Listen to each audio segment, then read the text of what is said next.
अस्सलाम वालेकुम।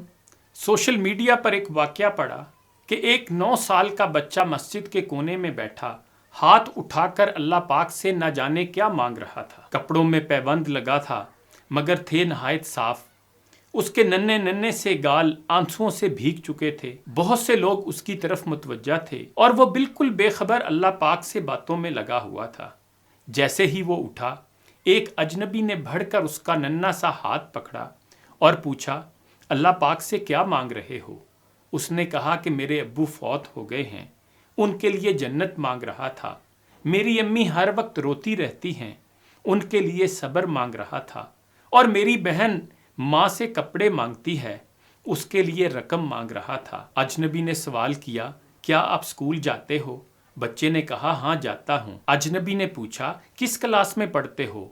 तो उसने कहा, नहीं अंकल, मैं पढ़ने नहीं जाता, माँ चने बना देती है, वो स्कूल के बच्चों को फरोख्त करता हूँ। बहुत सारे बच्चे मुझसे चने खरीदते हैं, हमारा यही काम धंधा है।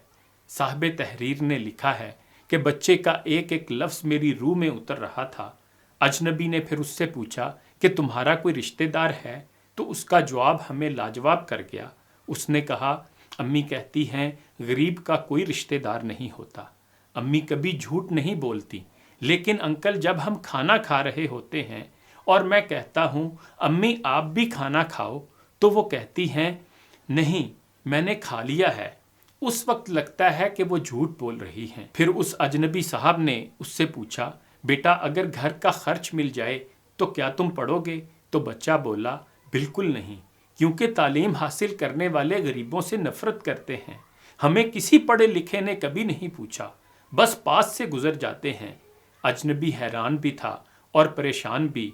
फिर उस बच्चे ने कहा कि मैं हर रोज़ इसी मस्जिद में आता हूँ, कभी किसी ने नहीं पूछा।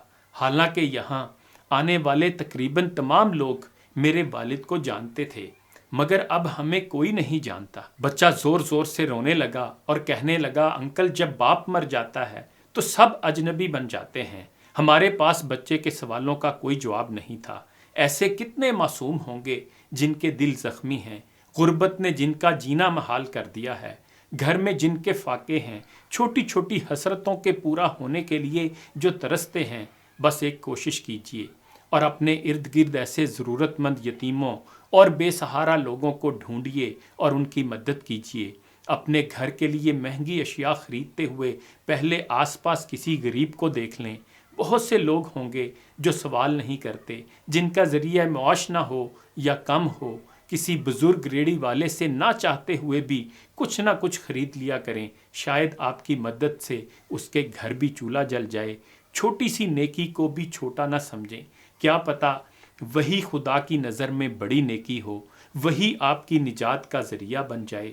खुद में और मुआशरे में तब्दीली लाने की कोशिश जारी रखें, मायूस ना हों। कौमें रातों रात नहीं बन जाया करती, कुछ लोगों को तो कोशिश करनी होगी। मुमकिन है स्नोबॉल इफ़ेक्ट या कंपाउंड इफ़ेक्ट की तरह एक दिन हमारे रवैयों में हकीकी तब्दीली मल्टीप्लाई होना शुरू हो जाए। अक्सर औकात खैर की बातें भी मुतद्दी मर्ज की तरह फैलती चली जाती हैं। क्या पता ये सब हो जाए। हम मायूस क्यों हों? हम कम अज़ कम अपने हिस्से की शम्मा तो जलाएं ना। शिकवे जुल्मते शब से तो कहीं बेहतर था अपने हिस्से की कोई शम्मा जलाते जाते। इन्हीं गुजारिशात के साथ इजाज़त चाहूँगा। अपना ख्याल रखिएगा। अल्लाह हाफिज़।